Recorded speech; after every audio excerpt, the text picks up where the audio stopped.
I've trained for 4 years, lost 60 pounds, and still work out 4 days a week. Here's what I've learned so you don't waste 4 years. Remember, they're just my lessons, they might not help. Number one is focus on your diet more than your workouts. You want to put most of your attention on the diet itself rather than the workouts. So yes, having optimized workouts is nice, but if you don't even have a good diet, it doesn't matter how optimized your workout is. Now, this is a problem that I struggled with for a very long time, where I pretty much didn't really care about the diet and just focused on the workouts, like getting those 1% better gains or those 10% better gains by like holding the stretch for 1 second longer, or doing a new exercise that hit my left pec 15% more. But what ended up happening was just that I looked like a fat piece of crap. Now, mind you, of course you want to focus on the workouts as well, but it's a lot easier to just have a good workout plan than it is to actually focus on your diet and have a good diet. So what I ended up doing to fix this was, instead of paying 70% of my attention towards my workouts and 30% attention to my diet, I just switched it, where pretty much now, I'd say 80% now I focus on my diet and the 20% is just working out. Because working out, you pretty much know what to do. You need to go in there, hit either chest, back, arms, shoulders, and legs, and train them to failure and progressively overload. And that's all you need to do. Now for the diet, of course, it's very specific to you, how much you weigh, how tall are you, what gender you are. And because of that, you need to pay it more attention. So an actionable step for you is just focus on your diet more than your workout. And how you do that is, instead of spending all your time and mental effort planning out the perfect workout, plan out a very healthy, nutritious meal plan. Just like use that extra attention and effort that you've now saved from not super focusing on your workouts to just have a better diet. Number two, my second lesson is that your workouts don't need to be 3 hours long. You can have a good workout in an hour or even 45 minutes. And why that is because you don't really need that much volume to make a muscle grow, or at least in my experience. So I used to go to the gym and stay there for 3 hours. And this isn't even doing cardio. This is just working out for 3 hours. I would go to the gym, I would work out, I'd do 4 sets of bench press, then I'd do like 4 sets of the pec deck, then I would do 4 sets of dips, like all these exercises, and then I would do 4 sets of tricep extensions, 4 sets of machine dips for the triceps. And I mean, it was obviously just way too much volume and way too much time taken. So now what I do, I only do around 2 sets to 3 sets. And if I really like an exercise, I'll sometimes do 4 or even 5 sets of that exercise. So for example, on back day, for me personally, I love pull-ups a lot. So what I do is I do 4 or even 5 sets of pull-ups. And for me, I feel that has helped my back grow the most because I just like that exercise the most. And that doesn't mean that I then go to do 4 and 5 sets of rows. No, maybe I'll do 1 set or even 2 sets of rows. And for me, that usually I only do 2 sets of an exercise. But if I really like the exercise, I'll do more. And yeah, now my workouts are only 45 minutes to an hour. And that's excluding my cardio.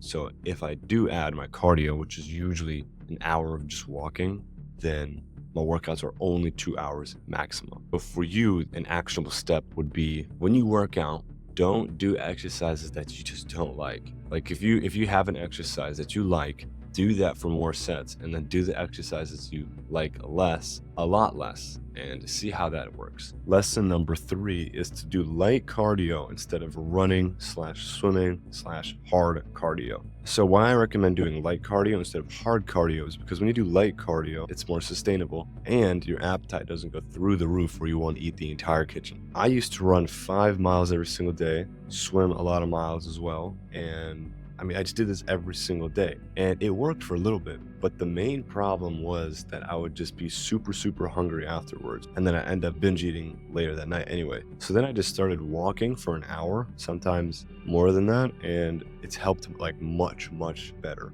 And I highly recommend you do light cardio instead of these super intense cardio workouts, because usually they aren't sustainable for the long term. So the actionable step for you is try just doing 30 minutes of super light cardio. It can be 2.5 speed on a treadmill, 3 speed and a small incline, and just do that. Don't do these insane 3-mile runs every single day. And not even insane, but just like, don't do these intense workouts specifically to lose weight. Okay, that's a key point. Don't do the intense cardio workouts to specifically lose weight. In my experience, it has been much better to do much lighter cardio to lose weight. Lesson number 4, you have to be consistent. Going to the day for 2 days isn't impressive, but going to the gym for 1,000 days, that's impressive. You have to be consistent to see any type of results. If you mastered the basics, like the basics are easy to understand. They're simple to understand, not easy.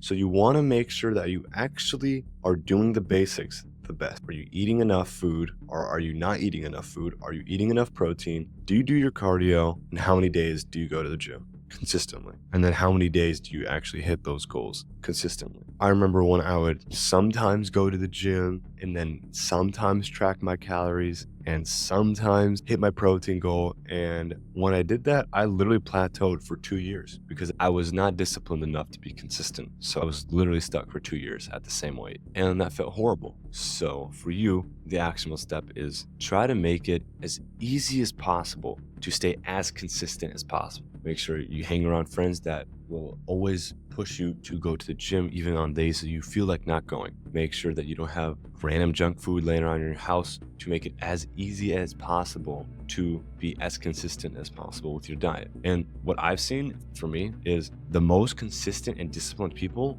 they don't always have all the most hard will and discipline and mental fortitude. It's usually that they make their environment so easy to win at and be consistent that they just end up getting those results. And my final lesson is try to make it a game. So if your outcome is to have a 6-pack, which I recommend you should because 6-packs are awesome. But if your outcome is to have a 6-pack, then every day you don't have a 6-pack, you're going to see yourself as a failure. Even if you do cardio, even if you go to the gym, even if you hit your macros correctly, like you're going to see yourself as a failure. At least I did. That's how I saw it. But when I switched it to, did I do these things, right? Not like actually like listen to this because this is important to me at least. Break down the top 5 things that will ensure if you only did those 5 things for 100 days, you'd have a 6-pack, and like break it down into actionable steps. Here's the 5 list. Like for me, for like what I tracked every day. And then for those